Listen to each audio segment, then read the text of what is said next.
Have you ever thought about becoming a director, producer, or wondered how movies are made and what goes on behind the scenes? More details coming up here on IE News. Do you think that you have a voice for radio? Ever want to be a radio personality?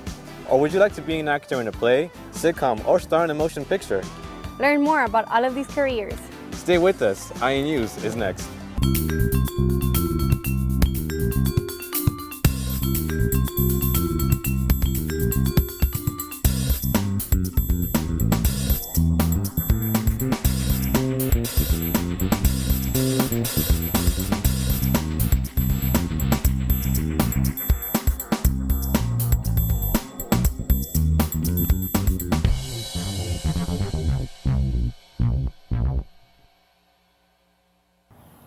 The Long Beach City College Film Club may be exactly what you are looking for to break into the movie industry. Chris Diaz sat down with President Aaron Granillo to discuss how to be a member. I'm Chris Diaz from IE News, and I'm here with Aaron Granillo, president of the Film Club. So tell me a little bit about yourself and the club. Well, I'm a film major. I'm actually applied for graduation already for this semester, but I've been helping with the film club since 2010. I've been trying to help them. I haven't had much involvement in the first couple of years, but in the last year I've really been involved. The club itself, it's essentially just a group of individuals who want to do activities involving film, rather like ranging from discussions to doing workshops to having guest speakers there telling about the industry or how doing the leap from college into the industry essentially, and then also helping other club members with their own film projects. Because we do have experienced people in there who have done their own stuff too. Okay. So tell me a little bit, the radio and television program and the film program are now combined, so how does that change the dynamic of the two programs, or at least the film program from your perspective? We actually I've been always wondering about why the film and the radio and television been separate, but now since they're together, now we can actually have again, the TV and film are very similar in that they work in the same mechanics, same lighting, we're the same camera same composition, and so many of these students share similarities in that way, and that now we have more people who are involved in that sort of industry be able to work more together and be able to interact more and be able to make more films for the film festival. It seems just beneficial that you have more heads coming together. But so you mentioned a film festival. Can you tell me a little bit about that? The film club hosts the film festival ever since it was first conceived. We're going to be having our 8th annual film festival next semester. But the film club has been involved and has been the one that basically came up with the idea for the film festival, brought it up, and it's been receiving a lot of help from the film department, the film program, and we're hopefully we'll be able to reach out more to the television and radio department so that they would be also involved in this film festival too. And it's mostly, we recently had for the last 2 years at the Art Theater over in Long Beach. And beforehand, we had it at the auditorium, but it's always up to the film club members what they want to do with the film club. That's cool. Gives them a little input, the film festival, little voice. So you mentioned workshops. Can you give me an example of some workshops you've done, some workshops you hope to do? We recently did a camera workshop. One is we have done lighting workshops there before. We would go over the 3-point lighting and then have the club members go and kind of mess around the lighting so they can see how it look on camera. We're on November 11th coming up right now. We're going to be having a screenwriting workshop where the main focus is to pitch your idea out for your story, for your script essentially. And we're hoping to bring in a lighting workshop soon, but we are still trying to figure it out since mainly the equipment is at PCC campus and we're in LAC, so we're trying to figure out how we're going to do all that stuff. Okay. But hopefully we'll do it. And So what time do you guys usually meet? I don't think I asked that in the beginning. We meet up Mondays and on LAC 2:30 to 3:30 and T 1335. It's a spot with the windows and the lights don't really turn off all the way. Well, I guess it's good for the mood, right? Good for the setting. So, all right. Well, I'm Chris Diaz from IE News. Thanks for tuning in. Thanks, Chris. Weatherman Justin Pack is on location with the weather and will tell us what's in store for today. Justin? Hi, this is Justin Pack on location with your IE News weather forecast today. As the national map situation shows that in the Dakotas, in the 40s with a heavy snow possible, rain in New York and Boston area, snow in Canadian and the Michigan area. In the south, we have low pressure coming in, so we'll bring rain and thunderstorms with the temperatures in the 80s. In Houston, Texas, it's upper 50s. And Las Vegas, a beautiful day with a high of 62. High pressure still in Southwest California with a lot this weekend also. In the Pacific Northwest, it's going to be a lot of sunshine and a beautiful day ahead coming up. As INU's local forecast today's situation calls for 64 in Malibu and Santa Monica, 65 in Los Angeles, Long Beach, and Anaheim, 68 in West Covina, and 62 in Huntington Beach. As the 5-day forecast shows that Thursday's going to be 77 with a lot of sunshine, Friday's going to be 80 degrees, warming up with a lot of sunshine, Saturday's going to be 75, Sunday is going to be a few clouds, a mix of clouds and sun, with a high of 68, and Monday is going to be sunny with a temperature of 69 degrees. This has been your IE News weather forecast. I'm Justin Peck on location for IE News. Thanks, Justin. Belmont Shores held their 24th annual car show. Cars old and new were on display, and many came from all around to be a part of this historical event. We spoke with organizer Jerry Dominguez from the Bay City Rotters, who gave us a skinny on the event. At the 24th annual Belmont Shore Car Show, IE News spoke with Jerry Dominguez, president of the Bay City Rotters Club, organizers of this event. Our club has been in existence since about 1988, and we have currently about 35 members. We've hosted the show for about 15 years. We're just an association of people who like classic cars and hot rods, and the majority of our income that we obtain from shows like this and our other activities are donated to charity. We've given scholarships to Long Beach City College, for example, the auto department, Casa Youth Shelter, Interval House, VA Hospital in Long Beach and Loma Linda, as well as a number of other organizations. I have a vested interest, as many of our members do, in the local communities. So we try to do a lot of things locally for the community and for the charities. For more information on how to participate in next year's car show, visit BayCityRotters.com. For IE News, I'm Vincent Close. Thanks, Vincent. Ever thought about being a radio personality and having your own radio show? Well, you can. Ken Borges, professor of the radio program, tells us how. Hi, I'm Chris Diaz from IE News, and I'm here with Ken Borges. Ken, could you tell me a little bit about yourself? Chris, I'm the radio instructor at Long Beach City College. I teach a lot of the radio classes here, and we teach everyone how to be radio personalities. Whether you want to do sports, whether you want to do news, broadcasting, or whether you want to be a disc jockey. We try to give people an opportunity to sample all three. Cool. Can you tell us a little bit about the program, maybe a little bit about yourself as well? We are, I think, the only college in the country with 2 full-time internet radio stations that run 24 hours a day, 7 days a week. They are managed and staffed entirely by students, and students can come on and do any kind of show they want. We have students doing sports shows. We have, opera, polka, a lot of urban shows. The kind of shows they want to do are up to them. Cool. So I know you had that big Radio College Day event, so could you tell me a little bit about that? Yeah, College Radio Day, actually now Global College Radio Day, started 3 years ago. It was created by a guy named Rob Quick from William Patterson College. He's the general manager out there in New York.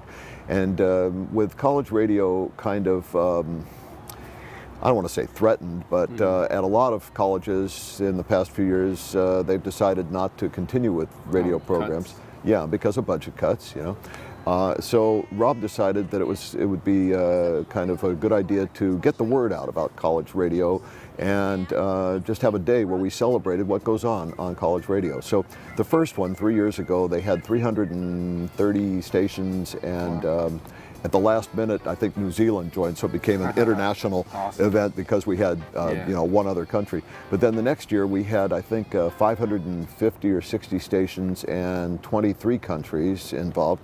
This past year, October 1st, was the 2013 College Radio Day, and they had almost 800 stations and 42 countries. So it was neat. It was a day, they call it, a day where college radio kind of comes together and celebrates. And we globally shared programming that day. And we would go back to the international headquarters and see what was, something exciting going on someplace else. We bounced back and forth. So it's a chance for people involved in college radio to kind of network together and a chance to kind of remind the institutions that they belong to that, hey, we're important.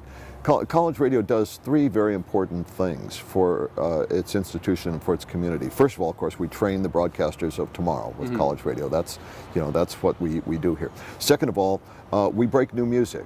We're the place where new music gets heard. If you listen to Power 106 or K-Earth or something, great stations, but they play the same 30 or 40 songs, all month long, and then the next month they change 2 or 3 and play that 30 or 40. Here is where new music happens. Without us, you're going to listen to Miley Cyrus the rest of your life. No offense, but this is. But this is where new music happens. The third thing we do is reach out to the community. We provide the community with a sense of what's going on the college. We're sort of an outreach, for the college. The Viking, great in-house organ, no question about it, read by everybody on campus.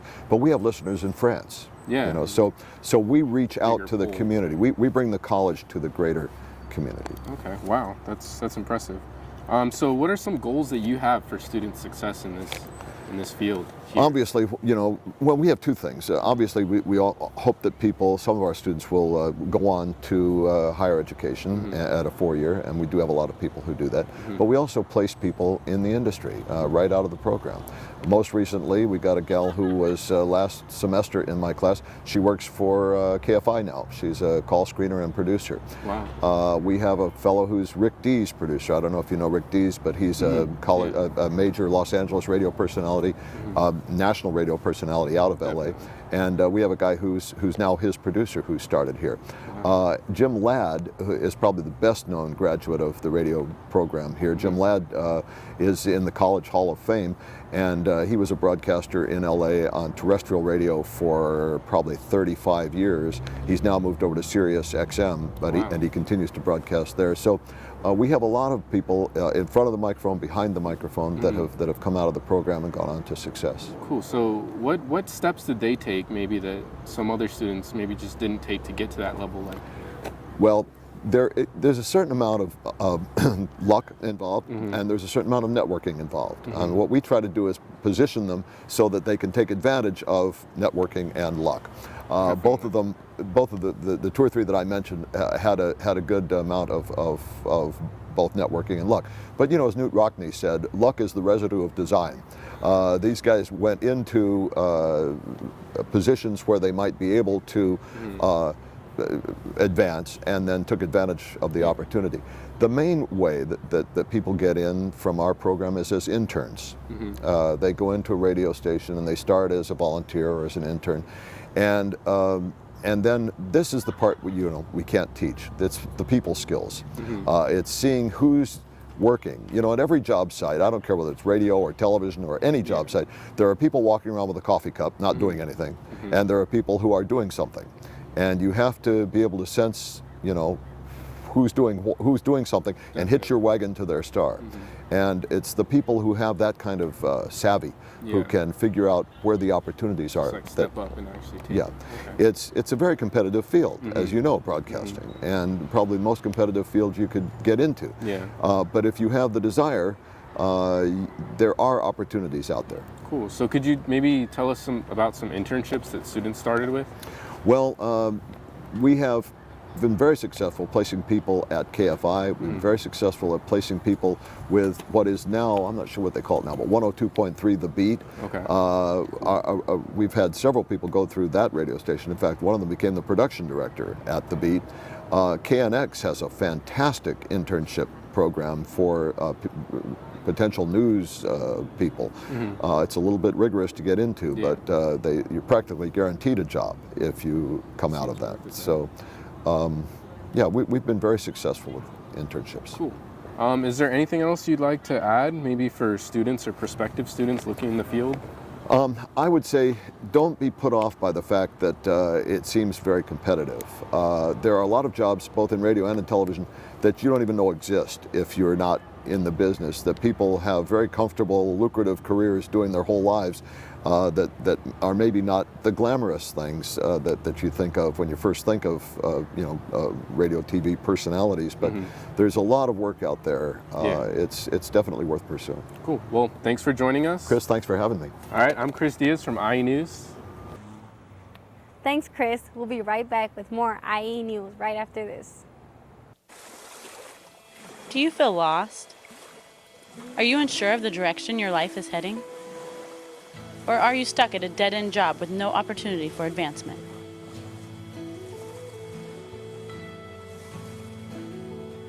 The time is now to live your life and to follow your dreams. Filming, directing, producing, reporting. Your future is now.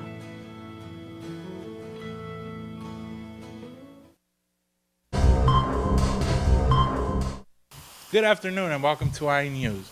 An aspiring actress and television producer was shot today in the Long Beach City College Geo building.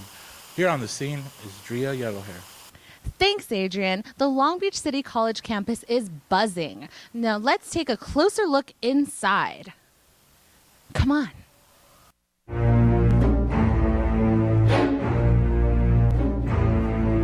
Oh my gosh, it looks like another student's about to get shot. Hey, get out of here. We're trying to shoot. It's a close set.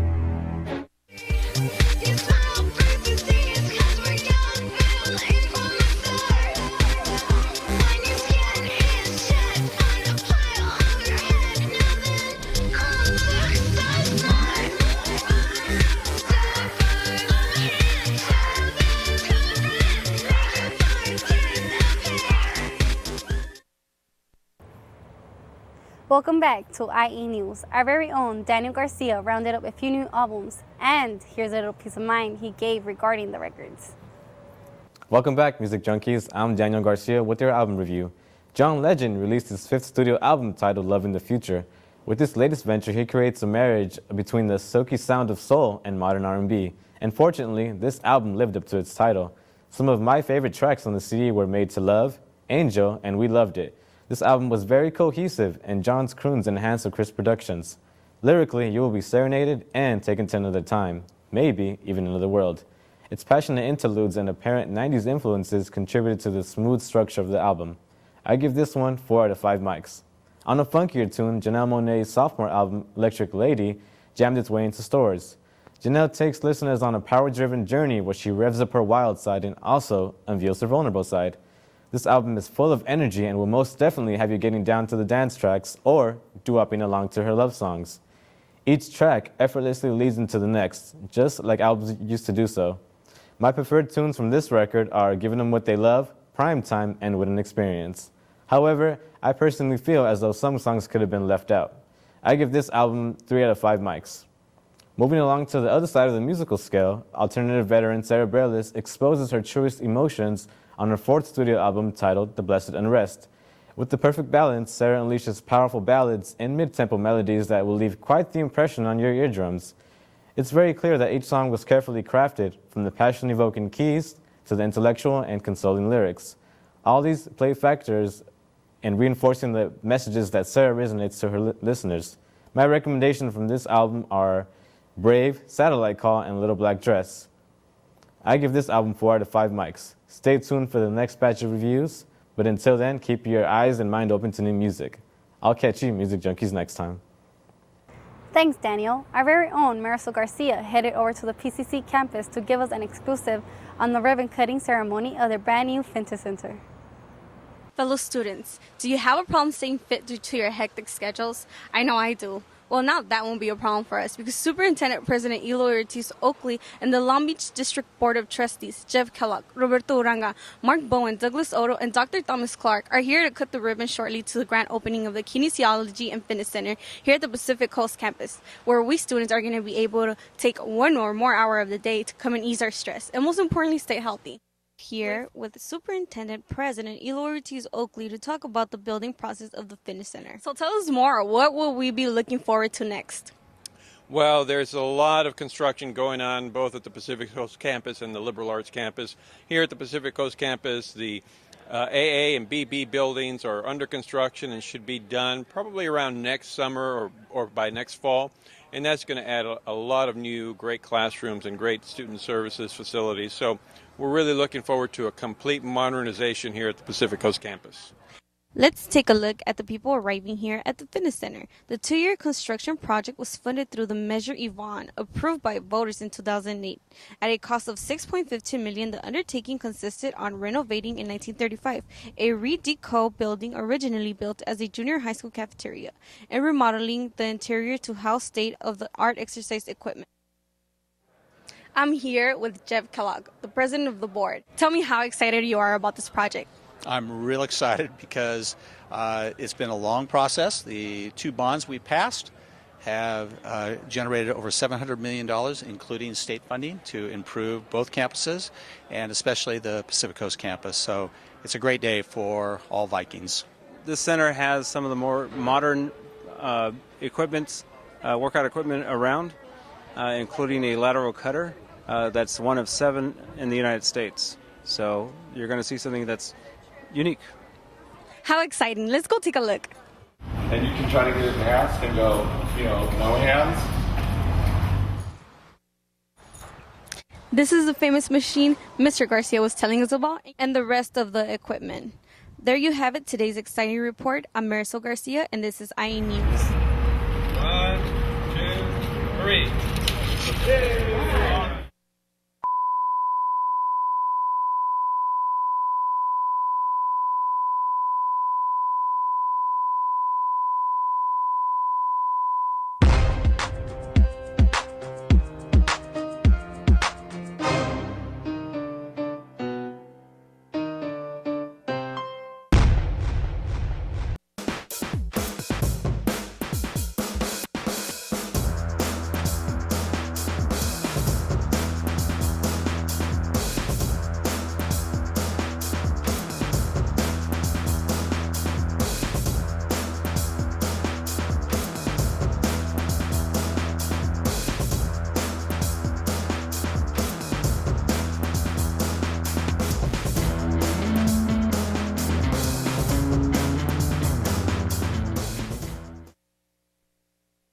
Welcome back to IE News. Our thriving theater department has plenty of opportunities for students to develop their talents.